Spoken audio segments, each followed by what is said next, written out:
Hi guys, Mauro here. One of the most important things that I think that we all have to learn, whether it is pretty much in any task in life, is the art of recovery. The art of recovery meaning the art of learning to reset your mind after an experience, after an event, after a failure, let's say. The art of saying, you know what, if you're competing on something or if you're going after a task and if you don't achieve it, you have to learn from it, you let go, and then you move on. That is the most difficult part for many of us when we're facing any type of situations, whether it is anything in life. It could be at school, it could be in a relationship, it could be in sports. We live through something, and if we fail, sometimes it's very difficult to just kind of let it go and recover. Why? Because the experiences from the past is something that we have very well deep in our minds. They are drilled deep in our minds.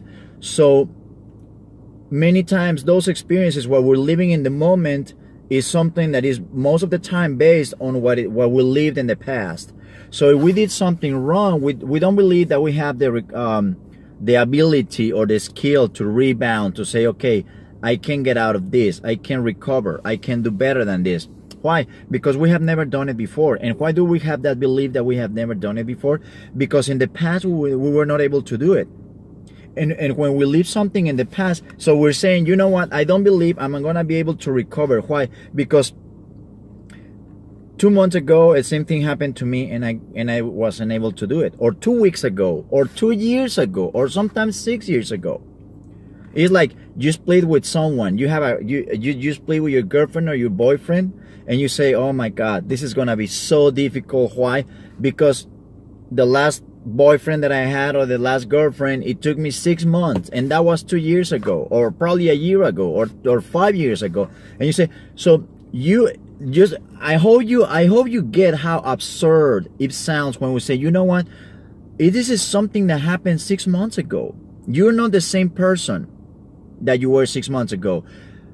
Science has proven that 50% of the ideas that we have in our minds, after a few months, just a few months after living that, we have already changed, and we could move on and forget about those forget about the formation that we have created in our head about ourselves. I am like this, I am like that.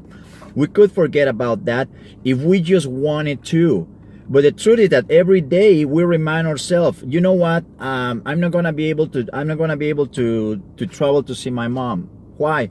Because I cannot fly. I cannot get on a plane. You know, I don't like it. Never been able to do it. I never been able to do it for 10 years. So for 10 years, you've been reminding to yourself, reinforcing over and over and over that idea in your head. Just imagine, I hope you get the power, how powerful it is. Let's not even go for 10 years. Let's just go for 5 months. Imagine that 5 months, every single time that you see something, or the idea that comes to travel to see someone, and you're afraid of flying, and you're like, oh my God, but I cannot deal with that. Over and over, how many times? Just imagine how many times. Imagine if you use the same effort to say, you know what, I'm gonna get over it, and you start changing your mind, and you start thinking about it, and that is the reason why the one thing that will change your mind is working with your mind. How do you work with your mind? Well, you do meditations, you do visualization, you do mental imagery, whatever you want to do. People hate that stuff. A lot of people, it's like They're close-minded. They immediately close their eyes and their mind and say, I don't want to know anything about it. That's just jumbo wumbo, whatever psychological stuff. Well, okay. Just answer this to yourself. Think about one memory that you have that happened many years ago. I'm gonna give you an example. When I was 8 years old, living in Mexico, and my dad came to the US, and ever since then I was a super fan of Star Wars. And I say, Dad, can you just bring me a toy? I collect the action figures and everything. I say, can you bring me a toy? Yeah, I will. And I remember very clear in my mind, 8 years old, guys. That was almost 40 years ago. I remember very clear in my mind, perfectly. I was playing with my friends out there on the street by the apartment where we were living. And I remember perfectly, I saw the taxi cab stop by the apartment, my dad getting out of the car and carrying a bag in his hand. And I looked at it and I saw, and I thought, the first thing I thought, oh my God, that's a toy. That's for me. And I was like, Dad, how you doing? How was and everything? Good. And he said, I got you this. And he opened the bag and he took out, it was Luke Skywalker's pistol. That was my best toy ever, guys. Of course, I still have it. But I remember that clearly, guys, perfectly. I mean, look at the details. I remember the taxi cab. I remember the bag. I remember, the feeling as soon as I saw my dad getting out of the car. I remember my dad was wearing jeans with a red shirt. I remember so many details. Why is that? Think of a story that you have like that. We all have it. Think of a story of something that happened so long ago and it's still so clear in your mind. Why is that story so clear? Why cannot I remember what I ate, what I had for lunch 2 weeks ago? I have no idea. And I remember something that happened almost 40 years ago perfectly. Because of the emotions. It's an experience, guys. It's the emotions that creating on me.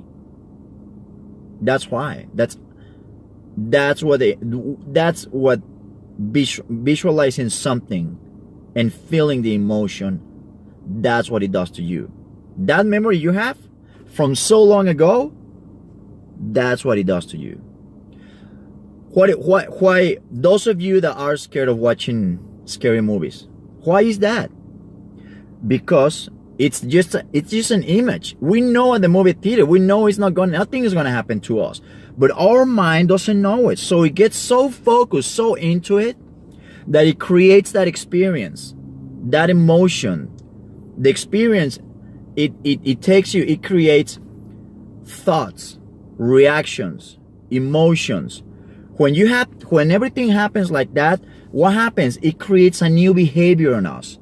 And your behavior is that you're scared of watching movies, scary movies, or it creates emotion that you love movies, or it creates emotion that you love science fiction, or it creates emotion that the moment that I close my eyes and I see a big black screen and I see Lucasfilm, I know it's a Star Wars movie, and it makes me feel, it's still my blood to this day boils, guys. It's just gets so excited.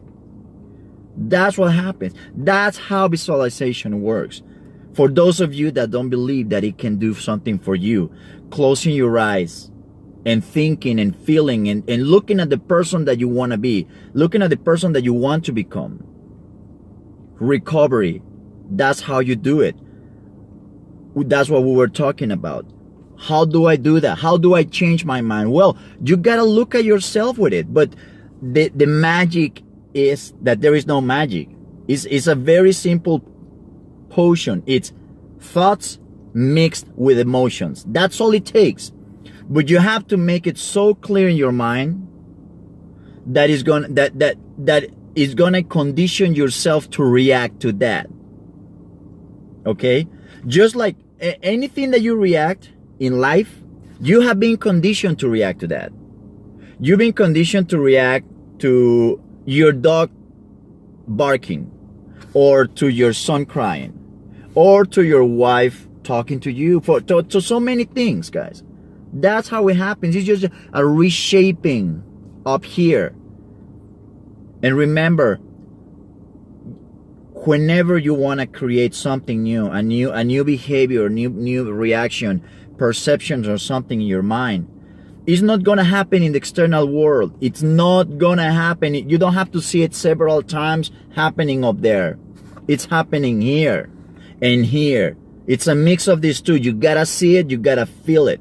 But you don't see it with your eyes. You see it up, you gotta close your eyes and being able to, when you close your eyes, it's like grabbing your mind and putting it at the movie theater. Sit down and watch. And he sees the movies and he's like, he doesn't know if it's real or not. He just knows that he's watching it. But if you just play the movie, it's like in, let's say, I'm gonna give you an example. It's like playing the movie without music. If you play the movie without music, oh, it's gonna be good, but not as good. Especially, let's say, if it's a horror movie. And the moment you play the music, and the guy is walking here in the house, it's all dark, and then he opens the door. And when he opens the door, you start the music. It sounds, start the music. That's when we're like, uh-oh, watch it, watch it. It's not opening the door. It's the music that is creating that emotion. So, remember that. You got one thing that you have to condition yourself is recovery, to moving on. Learn, let go, move on. How do I do that? Working your mind, looking at yourself in that same situation, doing it over and over. Go out there and do it. But when you do it, before you do it, you're already mentally ready to, you already went through it and the steps. You know what? If things go wrong, I'm gonna do this and I have to work like that and I have to feel like this and I'm gonna behave like that. But you gotta see it first and you gotta look at yourself behaving like that. Otherwise, it's not gonna happen. It's just not gonna happen out of the blue. So remember, guys, you got to learn to recover it. You have to learn. You can fail. You can, before whatever you do, you say, you know what, I might fail, things might go wrong, this can happen and happen, but just have one rule at the end. Whatever it happens, I'm going to recover. No matter what, I'm going to be fine and I'm going to get up and keep going. How do you create that kind of mentality? Pounding your mind with those images, with that kind of self-language, with the visions, with the emotions, moving your heart, moving it, reacting to it. Okay, guys? Well, I hope it helps. Any questions, suggestions, let me know, and I'll see you next time. Bye.